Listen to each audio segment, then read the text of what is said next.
Hey team, the purpose of this video is to show you one additional strategy when it comes to utilizing a PDF file or an online resource that you want to share with your students, but they don't have the capacity to edit that document or item. This specific strategy will walk you through Benchmark, but it can be applied to any other PDF or digital resource. So as you wish to share something with your students, go in like normal. If you're third grade and you're on Unit 4, or maybe you're on Unit 8 and you're on Week 3, choose those normal bits like you normally would. And then once you have selected your grade, your unit, the specific things you're looking for, come down to those practice pieces where you want to share something from the activity book or the text evidence questions with them. Whatever resource you want, just go ahead and click on that. When you do, it might give you the option of printing, because we usually print it and then we hand it to the students and we interact with them face to face.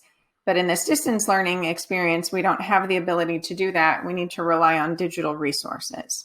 So I've opened up this set of questions, and it doesn't fit on my screen perfectly, so I can zoom in or zoom out if needed. If I zoom out too far, then the image quality will be blurry when my students receive it. So I'm going to stay at 70%, and I'm going to come over here to the right where I have this double arrow, and I'm actually going to rotate this image clockwise.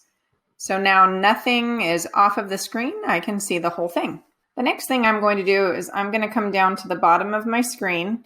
When you click right here, your search bar comes up, and we want to use the snipping tool. So begin typing the word snip or snipping, and then right here it says snipping tool. Click one time where it says snipping tool. The actual snipping tool will open up. Click one time where it says new, and then you'll see a fog fall over your screen. Take these crosshairs to one corner of your document. Put your index finger down on your mouse and then slide all the way to the opposite corner and then let go. And then here you have this snip that you're going to use. I'm going to click this small line so I can minimize it just to get out of my way.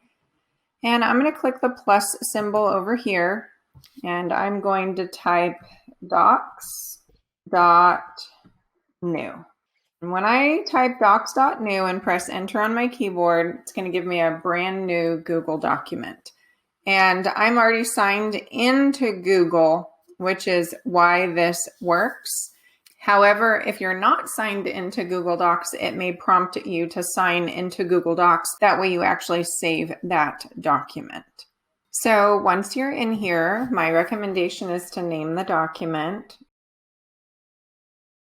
And then maybe you want to state exactly what unit number it is, give clarity so that you know exactly what specific assignment it is that the children are working on. And my recommendation is also to save it. If you're signed into Google Drive, it will just save into Google Drive proper, just that open space for you. If you come into this folder, you can then choose a specific location. In my technology folder, I have what I classify as a Google Classroom Lessons.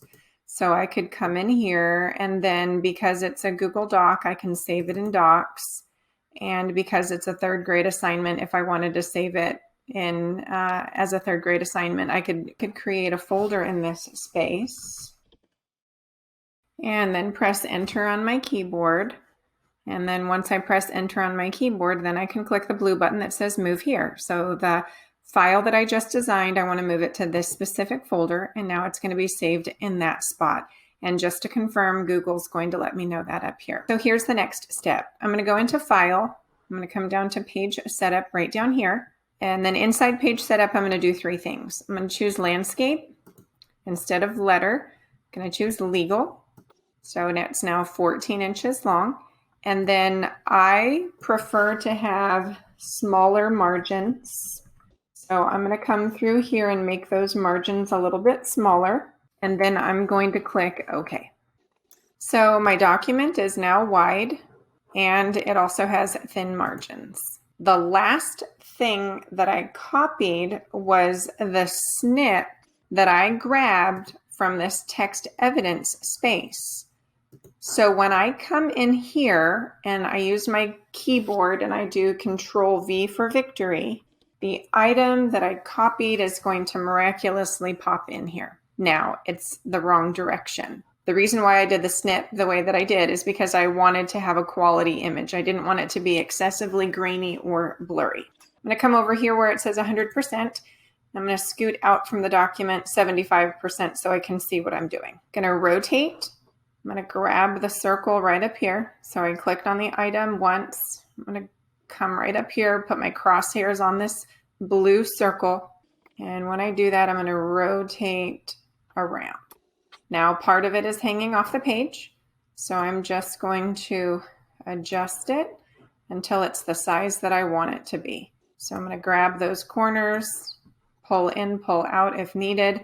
And if I feel that the page borders are too large and maybe I should go down to 1/2 inch, then you can do that as well. So file, page setup, and then you can make those adjustments if needed.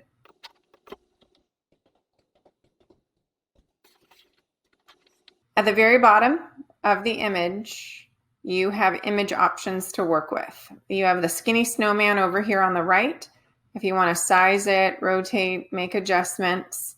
This item in the middle means that the text is going to wrap around it in a specific way. You have 3 different options right here. The one that will work best, in my opinion, is this middle one.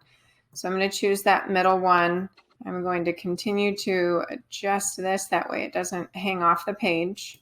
And then over on the right-hand side, I'm going to provide some clarifying statements to the students. That way they have feedback that they need in order to respond to the questions well. Record your answers here. And if you choose to number the page, it's up to you. You can either auto number or you can actually type those in. Sometimes it's a little bit clumsy for the children to respond to the auto numbering when they're little. So just evaluate whether or not you think that is a perfect fit. And if you want to zoom in to work with the document a little bit better, then you can do that. As the children are working on this at home, they can zoom into 125% or they can zoom into 150% in order to see those questions well. When the child goes off of the page and lands on the next page, it will just end up going full size. So they're going to type all the way to the left of that document and all the way to the right of that document. So let me model what that looks like for you.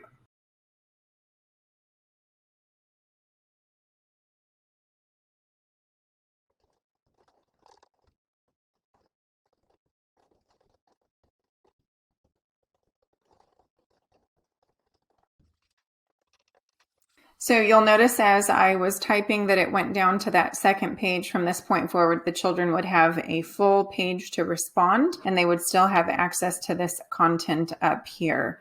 And here is another example of what that looks like. Maybe you have an entire worksheet that has reciprocal pronouns. The instructions are already embedded in here. And then there are just these particular bits right here. And then you could provide a space over here on the right where the children would have an opportunity to respond to that content on that right-hand side of the page. Team, thanks so much for paying attention to today's video and have a great day.